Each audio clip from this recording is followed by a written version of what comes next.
Welcome to Dory Cote on Shamanism, a weekly podcast that explores one theme in shamanism throughout each month. Get comfortable, have a seat, and let's get started. Welcome to episode 75 of my weekly podcast. This week's topic is Mother Earth is Pregnant.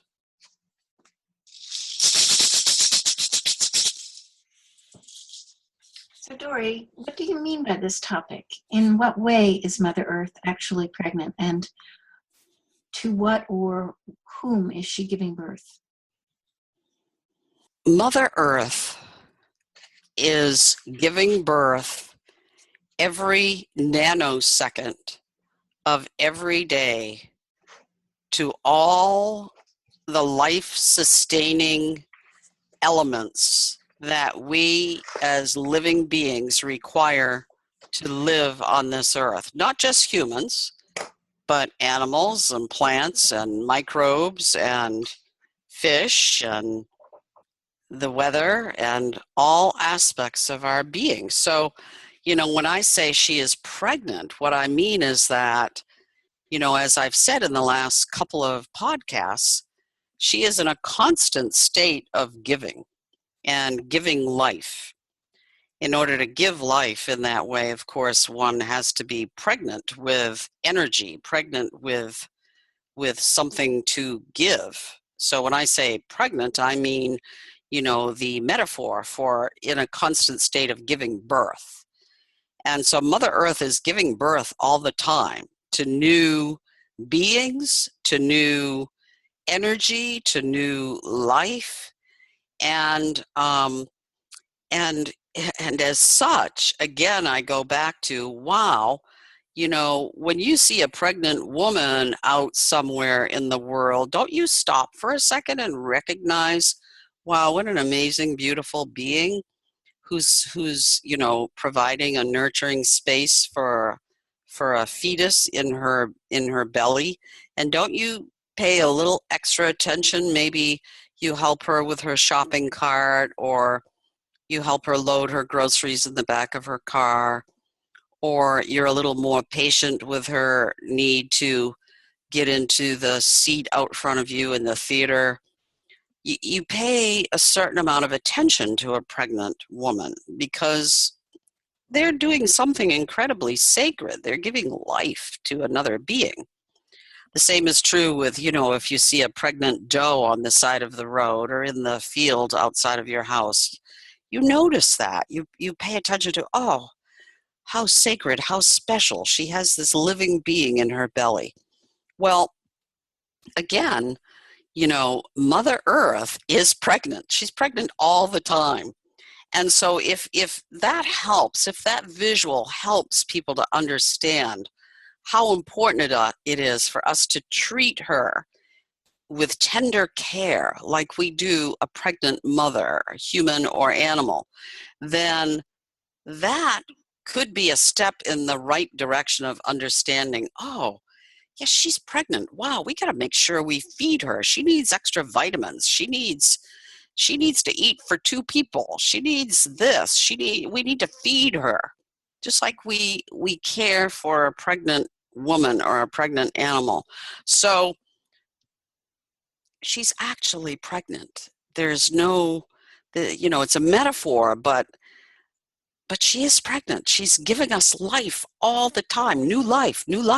Here's a new plant. Right now we're in the autumn equinox here in the northern hemisphere. And, soon here in the northeastern part of the United States, the leaves will start dropping out of the trees, and, the nights will get a lot cooler, and there'll be a huge shift in the weather.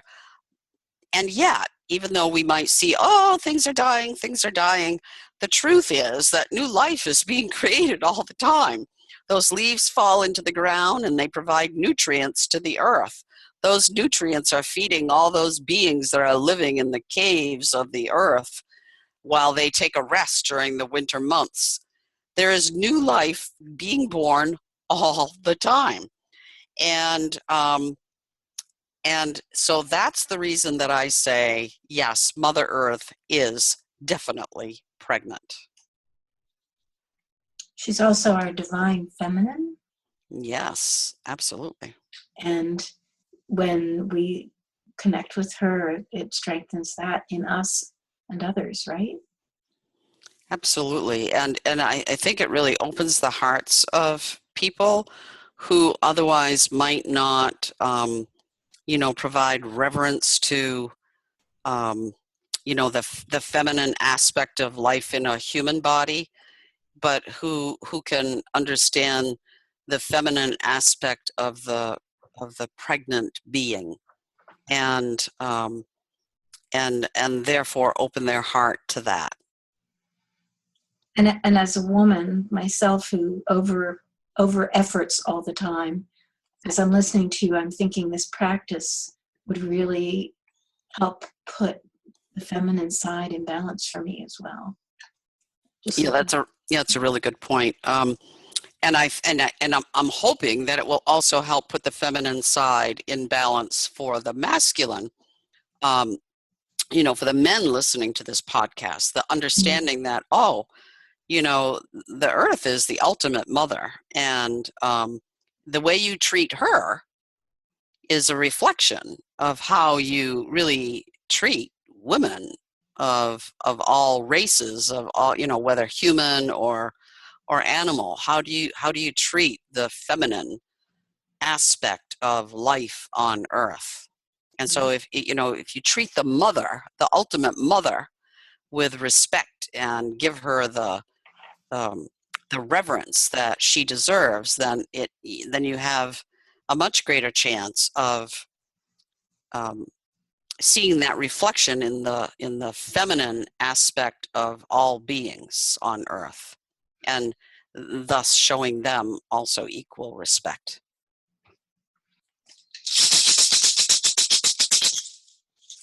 You're talking about dreaming life into being when lots of people do not believe that that is possible. We see that the earth is being destroyed by some of us humans. Shamanism teaches that we can dream new life into being. Can you say more about this seeming contradiction? Can you give us some practical ways that we can dream new life into being? Yes, so from a shamanic perspective, we do talk in our communities about, weaving a new web and dreaming a new dream. And what we mean by that actually is that the power of envisioning is what creates reality. So if you live in a reality where all you see is destruction and negativity and anger and pain and suffering, then that is the reality that you live in. That's what you see, that's what you hear. And unfortunately, right now, in these days, there's a predominance of that in the hearts and minds of many, many, many humans. So what I mean by dreaming a new life into being and inviting, the masses to join me here in dreaming a new dream and weaving a new web is simply this. Look at all the positive things that are happening on the earth and in your life at this time. Yes, there is massive panic. There is fear of terrorism that is a global fear. There's a lot of destruction happening in many, many ways. Here in the United States right now, there's a huge political discourse and actual battle going on. And it's easy to be swept up in that and to feel like, life is terrible and I'm just getting through this one day at a time. The opposite of that is to embrace, oh my, life is awesome. I woke up this morning and guess what? The sun was up. Somehow the sun comes up every day. Even if I'm not able to see it because I live in a smog-ridden city, or it's very, very cloudy and overcast or maybe raining, the sun did come up and there is light out there. And my heart is still beating despite all that is going on. You know, maybe a tornado whipped through my town and destroyed all of the buildings and took several human lives and animal lives and trees and plants. And yet, here I am. I still have a beating heart. My feet are still on the ground. There is hope. I can recreate from nothing. I can recreate a new life here on earth because I am alive and the earth continues to support me. So for me, it's all about how we see, using the well-known expression of, glass half empty, glass half full concept of training ourselves to see the magical power of life on earth. And through our eyes and all of our senses, living in a place of appreciation for all the gifts of life on earth.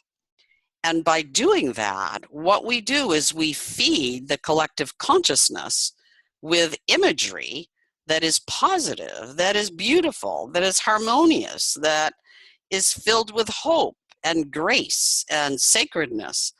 And from that collective pot, so to speak, we make it possible for those who are in desperate straits, for those who are suffering greatly, to have access to this dream.